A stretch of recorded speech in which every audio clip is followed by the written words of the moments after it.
Hello gamers, welcome back to another 1.17 plus Minecraft Let's Play. I hope you are all doing well.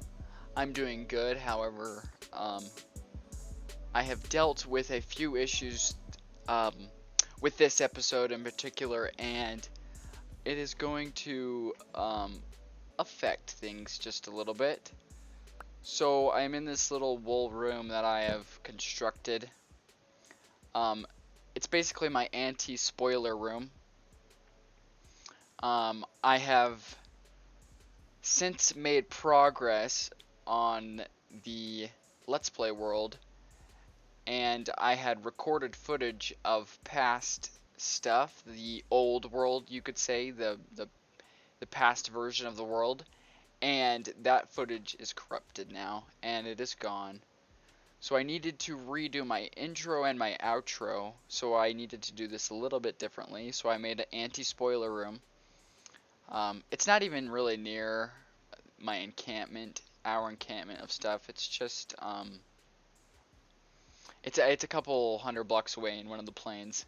But it's a nice little area that I can use to talk about stuff and get the episode started.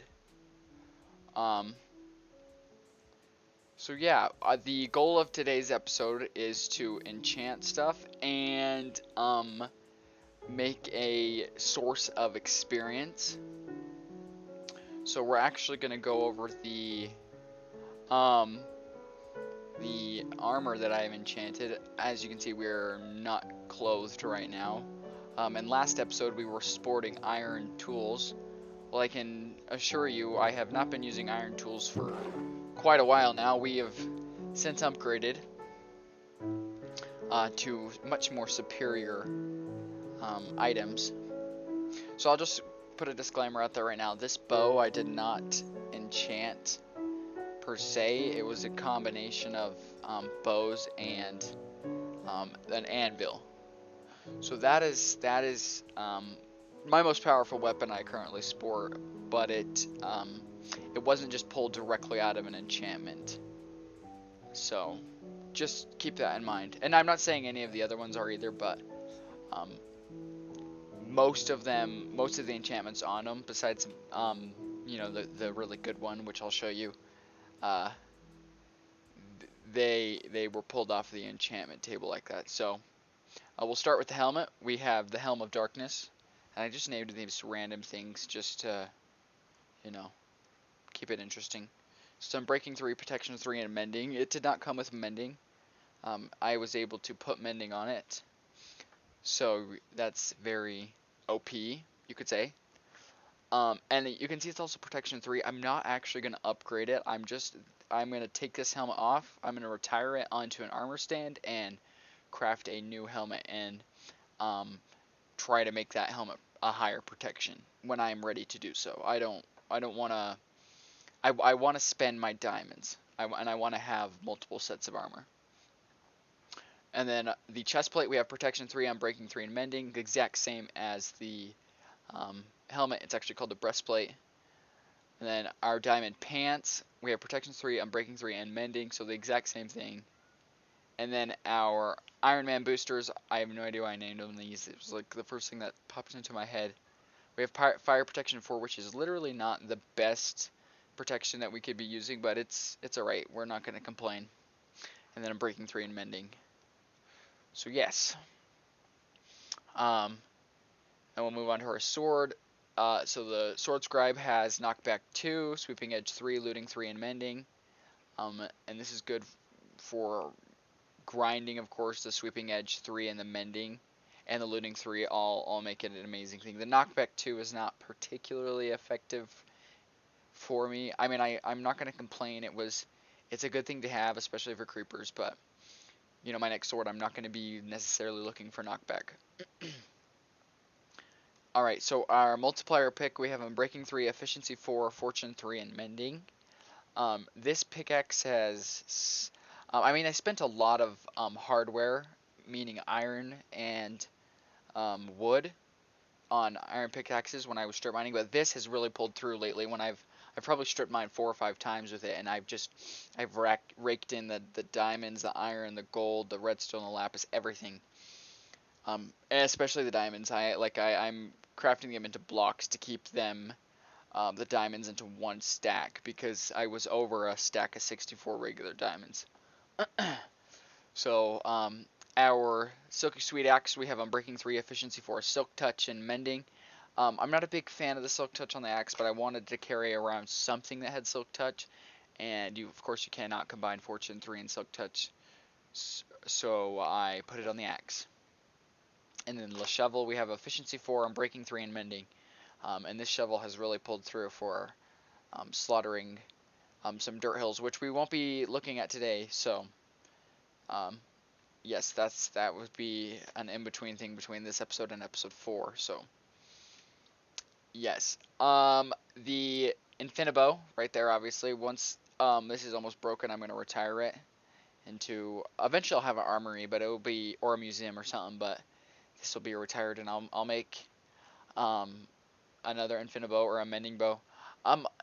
Interestingly, the Infinity enchantment will shoot a named arrow, so I have a named arrow in my inventory, so I don't pick up any other arrows. I just pick up the one arrow, the only one I have to carry around. It takes one slot. I'm fine with that.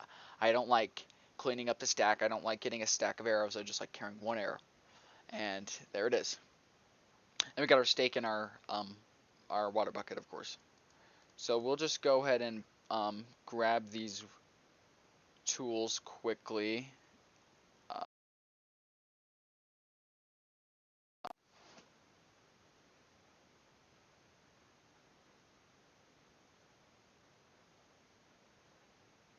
Oh, okay. Alright. So we'll just go ahead and grab these tools quickly. We'll put on the armor. And we'll grab this food. And the water bucket and arrow. Alright, so the next stage that we need to progress to is looking at our enchanting setup. We were actually able to set up 2. The first one is over near our initial encampment area, and then our second one is over by our XP source. So let's quickly cut over to our our enchantment area, and I'm gonna kind of keep it spoiler aware, so I won't be showing the camera on every possible angle of everything, because certain things need to not be revealed until the next episode. So I will see you guys over there. Alright, as you can see behind me, we have an incomplete enchanting setup, and that's because I haven't really used it. Actually, it is complete, I'm pretty sure. It is 18 bookshelves, so we can actually use it to enchant stuff, but I haven't used it as much because there's no source of experience right here, so there's no real point to use it all that much. But I just wanted to run up here for access reasons, just to use it in case, of course, I needed it. Eventually, either when I get a trading hall set up or I get the time to build the bookshelves, which is very tedious, I will install the last 8 or 12 or so bookshelves that need to go into here to make it look more aesthetically pleasing. Of course, they will do nothing for the experience. In here, after you've done 18 bookshelves, you've reached the maximum required bookshelf requirement, of course. Alright, and of course we have another portal right here which gives us access to the nether. I have been using the nether. I have to. I needed to. There's stuff in the nether I need. Like one of the main things is lava, which can be used as a very easy starting fuel source when you need to smelt millions of blocks. So we'll just go down here. I made this little nice path, and always stay on the red brick road, or you might fall into the lava. I did die with a full set of iron tools, brand new ones. Thank goodness it was just iron, but I literally, there was like holes along up there, and I just kind of plunked right into the lava. But I've put these bridges in. I've installed these netherrack bridges, and I will expand them out into the abyss of the lava to collect it. And as you can see, we've really made a dent right here. Like, you can't collect anything right here. This is just flowing lava. There's no source blocks right there. I mean, I bet if I fell down, there'd be more source blocks, but in the reachable area, there's none. And I'll just slowly push it back, and like eventually, I think it would be pretty cool to kind of push the lava back just by taking it out of the reservoir that it's in. That might take a lot of time, and we might need scaffolding and a lot of stairs or staircases for that, or ladders for that. So that's not something we'll work on right now. We will actually head back into the overworld. I did go over there. I made a bridge, obviously, to that. I had to get some things over there. For the next episode, of course, not this episode.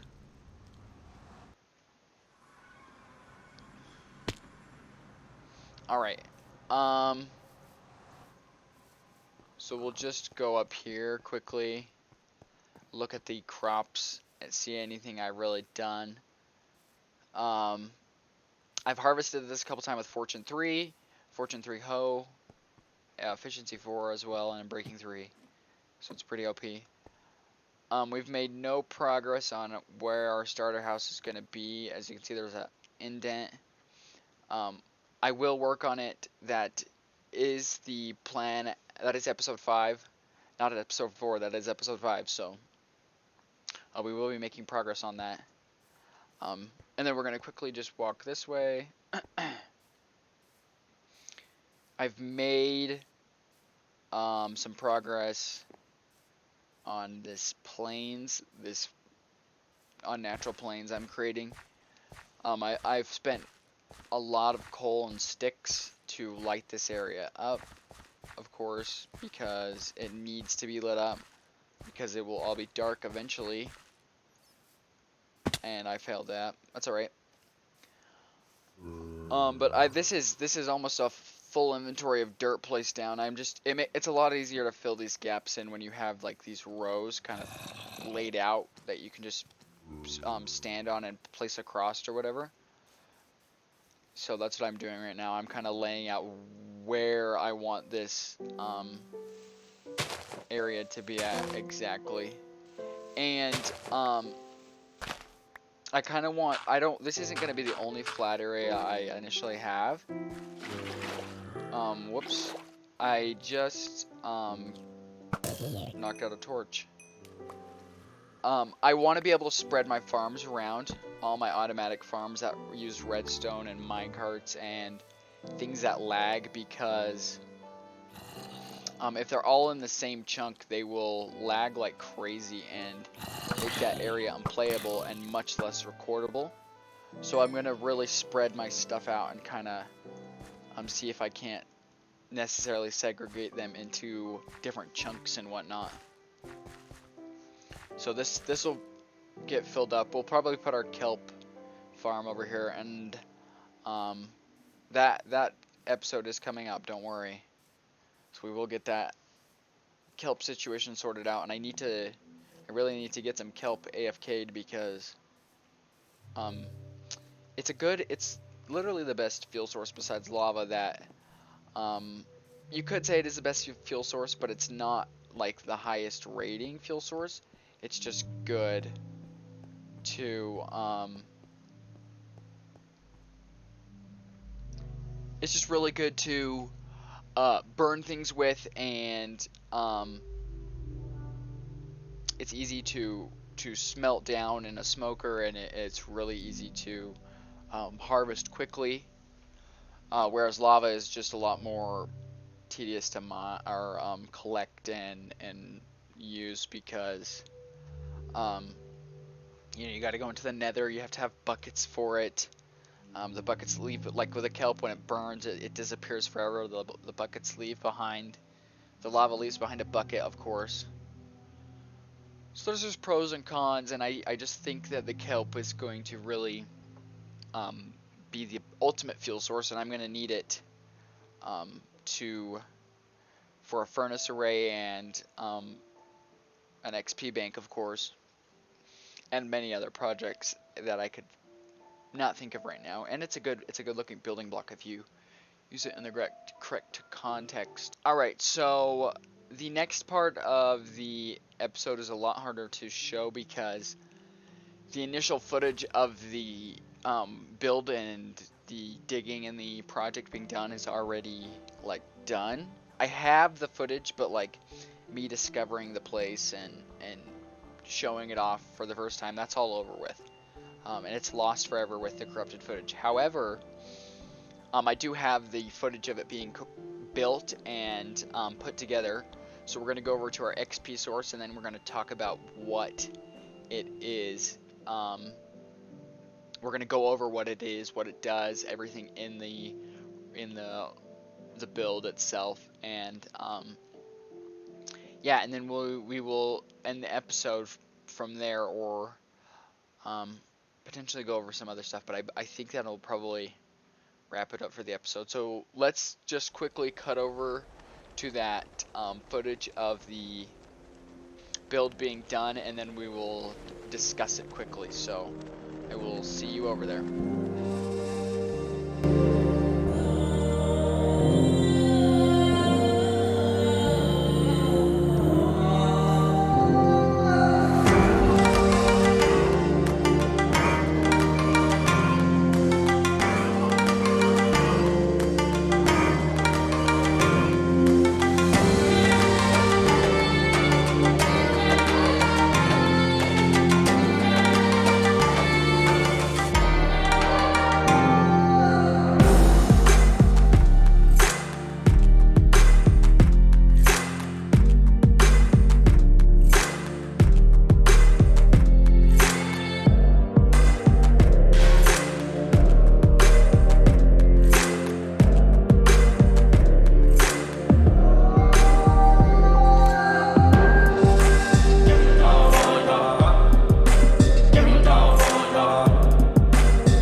Alright, um, as you can see from those hefty time lapses, we are dealing with a amazing skeleton XP source.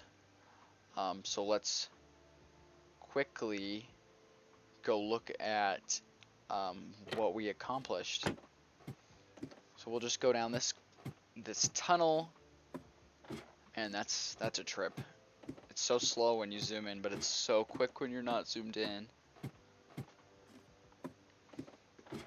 Alright, so this first door right here, this is just a maintenance door. We're not going to do anything with it. This is the main show. Whoops. Alright, so as you can see, we have this nice decorated room that I've put a few changes in. And it'll probably get changed a little bit more. I'll add stuff to it. I might bring down some mini blocks and mob heads or whatever. Which I will go over in the next episode. I'll kind of show what we have so far. And kind of explain them a little bit more. I've just been collecting them and kind of overlooking them. But as you can see, we are loaded on the bone blocks. And these are empty. These are just regular storage chests. There's nothing in the back that are like feeding into them. I just manually put this bone blocks in there. But if we turn this farm on, turn it off because I don't want to actually farm it. We can stand right here. This is for AFK purposes. This will lock you into this block. You can't move. This piston, and then you open this trapdoor above you and you're stuck. And then you just sit here with your auto clicker and you smack these skeletons' feet, and they drop their drops onto the hopper, and they get sucked into the machine right there. So, and I'm at 53 levels, so it's a good farm. I'm not saying the 53 levels are solely from here, but I've probably grinded out like 500 experience or so already, and put them towards enchantments. As you can see right here, we have a enchantment setup, which has been our main enchantment setup so far, just because it is next to the experience source, of course. And this is a complete setup. I need to get 3 more bookshelves in here for it to look clean. I've just been holding off on that part for a little bit, which I'm not too worried about, but we'll get him down here eventually. This is the second anvil, by the way. I already cracked through one, and it's gone forever. Armor and bulk storage. So usually you just burn this stuff, but I actually created like a little room for it, a storage area. There's no time-lapse footage of this, of course. This was all off camera afterwards. This was theoretically, technically supposed to be shown off in episode 4, but it just with the corrupted footage being discovered and whatnot, I was able to technically put it in this episode. So yes, I'm collecting all the enchanted armor pieces, only enchanted armor pieces. As I say that, there's non-enchanted pieces in here. I'm collecting all chainmail pieces because chainmail only is dropped by mobs. So there's enchanted and non-enchanted in there. And then we have the leather. This is only enchanted armor, and this could be used for mini games in the future. I don't know, something. Just it might be good to have on hand. You never know. And I say mini games, but that would only ever be if there was, you know, a multiplayer person invited, which we will see. That could potentially happen someday. So we move on to this category right here of gold, and then you can see it's all gold enchanted. We're not taking none of the unenchanted gold. And then here is iron. This one is the rarest piece to get, so we're taking non-enchanted pieces as well. And the only thing we have is the helmet and that chest plate up there. So yeah. And then we have our bows. This is how I built this bow. Everything besides the no, literally everything from on this bow came from this chest. Quite literally everything. And you just go through and you take that power 2 and unbreaking 2, and then you pair it with another, you know, power 2 unbreaking 2, and it creates a power 3 unbreaking 3. Wow, I literally like clicked on those, like hovered above those perfectly. It's bulk storage, of course. It's not full yet, but this is like, of course, only like 25% of the bows. A lot of them get burned because they're unenchanted. And then we're collecting arrows. This is for our villager trading hall when we get one set up, because this is literally just pure emeralds. So we're saving all the arrows that we get. So burn extra items, on equals down, off equals up. So it's off right now. We're not burning extra items because I like to sift through them. If this area became more full, like the chests and stuff, this would be on actually, but it's off right now and there's a lot of storage, so I'm not worried about burning anything. This is our bones. It's got 3 chests dedicated to it, so whenever the farm's running, there's always 3 double chests that can be filled up, and I usually try to clear them off before, or clear them out before each session, so that I have plenty of space. Because if these get full, then they go into the overflow chest, and eventually they could go to the burning line, but it's off right now, so nothing will burn. And this is our arrows. We just have 1 chest for arrows, and that's because I empty this regularly and just toss them back there. So we'll go over this system, I guess. The start is not right here. This is like a side piece. The start technically is these hoppers over here. That's input for from the XP source, the farm, and it brings all the items into the farm across this hopper array. And if none of these hoppers are working, or if they're full, it'll take all these items and it'll put them into this dropper. If it's unlocked, it's locked right now. And this dropper will take the redstone signal out of it and basically fire off a signal. It'll go down there. It'll shut this torch off, which will depower that block right there that I just looked at, which is connected to a torch. So this torch will get repowered, which turns this clock on. This is a I don't know what type of clock it's called. It's like a 1 pulse clock or something. I don't know. It's basically, so it hits the dropper with a consistent, steady redstone pulse that doesn't spam it, isn't annoying, and is just consistent whenever there's a power source to it. So it takes that signal from here. This repeater right here, this will send a signal all the way to the dropper, and that's where the dropper then will fire off. If it's not locked, see this line's turned on, and of course the redstone cannot go back on a repeater, so it's not affecting this clock. But this switch right here in this room is configured to make it so that it's currently configured so that this redstone line is turned on, which locks this whole area, of course, and the dropper.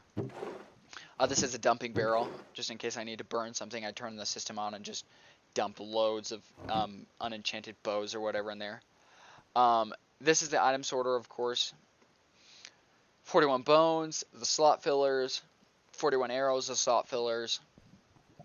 The item item filter is the same as the dropper redstone detection. Besides this repeater is not right there. It's a redstone dust on these ones, but it's comparator, dust, repeater, then torch, and that's the same over here. So it's comparator, dust, and then underneath it, you can't see it, of course, there's a repeater right there, and then underneath it in the front, there's 2 torches, which make up the item filter and filter our 2 items. So of course, and the way a hopper works is a hopper will check and see if it can send an item down before it'll send it sideways. So this, of course, is locked so that only bones can be passed through it. So that whenever a bone goes through here, this hopper will actually check and see if it can send it down, and in fact it can send bones down, so it will send any bone down.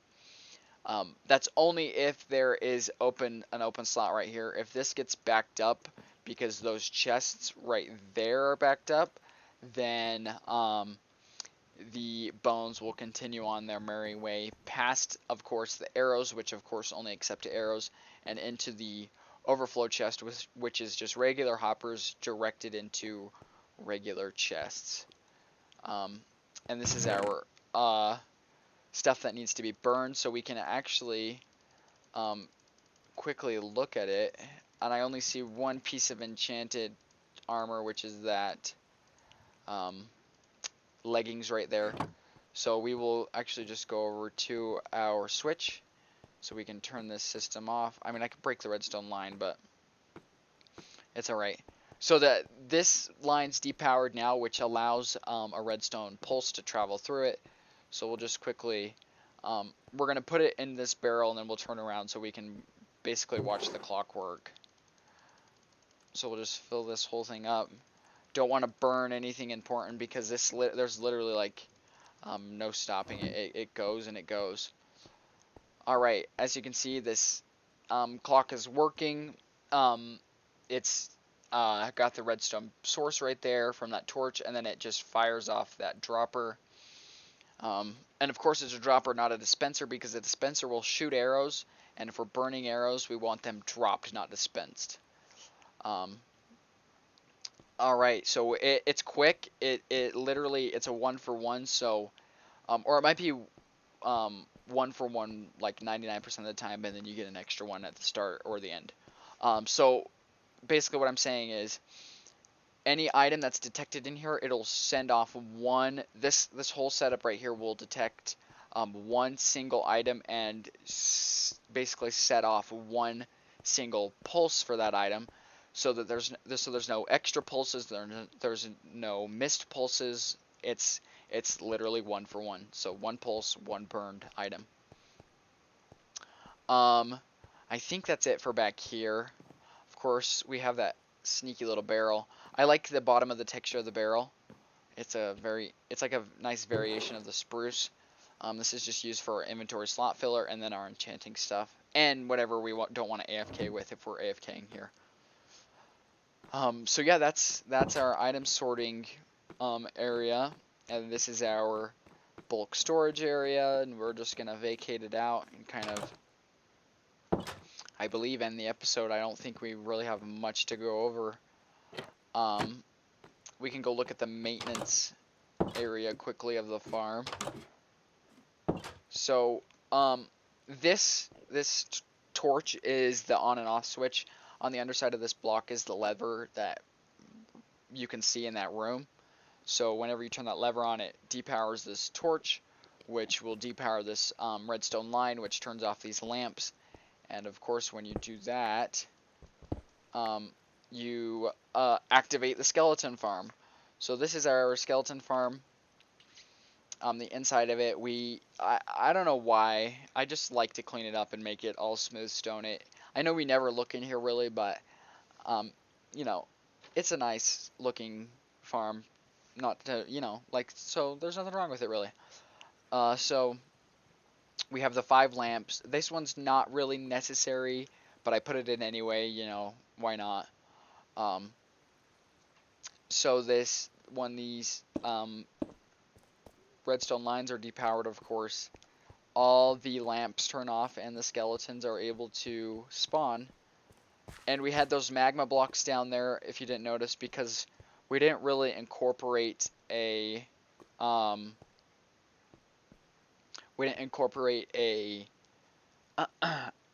damage system so that they would be one shot. They take a little bit of fall damage, but they don't take a whole lot. So we installed the magma cubes to take away at their health a little bit, especially if they want to sit around up in the area. And you know, maybe 1 or 2 die occasionally, but it's pretty rare, and it gets them either, you know, down to half or below half, which the less health they have, the easier they are to clear out of this area. And we want this area to be as quickly clearable as possible for skeletons and items, just so that everything is not backed up and it's flowing smoothly. We use the inventory slot filler, of course, to fill our inventory. so there's no open air pockets for bones and arrows and armor pieces to slip through. They can only go in that hopper.